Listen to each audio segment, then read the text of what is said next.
شروع کرتا ہوں اللہ تعالیٰ کے نام سے جو بڑا مہربان نہایت رحم والا ہے۔ جب قیامت قائم ہو جائے گی جس کے واقع ہونے میں کوئی جھوٹ نہیں، وہ پست کرنے والی اور بلند کرنے والی ہوگی، جبکہ زمین زلزلے کے ساتھ ہلا دی جائے گی اور پہاڑ بالکل ریزہ ریزہ کر دیے جائیں گے۔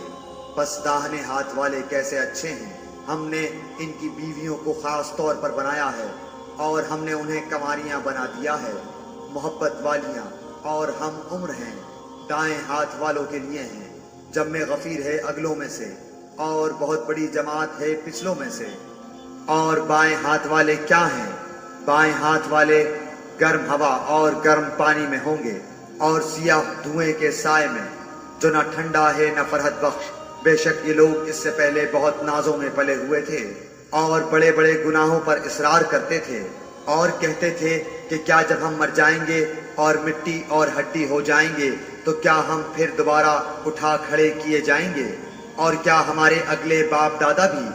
آپ کہہ دیجئے کہ یقیناً سب اگلے اور پچھلے ضرور جمع کیے جائیں گے ایک مقررہ دن کے وقت۔ پھر تم اے گمراہو جھٹلانے والو البتہ کھانے والے ہو تھوہر کا درخت اور اسی سے پیٹ بھرنے والے ہو، پھر اس پر گرم کھولتا ہوا پانی پینے والے ہو، پھر پینے والے بھی پیاسے اونٹوں کی طرح۔ قیامت کے دن ان کی مہمانی یہ ہے، ہم ہی نے تم سب کو پیدا کیا ہے، پھر تم کیوں باور نہیں کرتے؟ ہم ہی نے تم میں موت کو متعین کر دیا ہے، پھر کیوں عبرت حاصل نہیں کرتے؟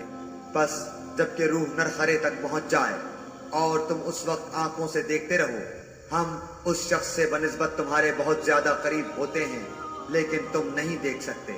بس جو کوئی بارگاہ الہی سے قریب کیا ہوا ہوگا اسے تو راحت ہے، لیکن اگر کوئی جھٹلانے والوں گمراہوں میں سے ہے تو کھولتے ہوئے گرم پانی کی مہمانی ہے اور دوزخ میں جانا ہے۔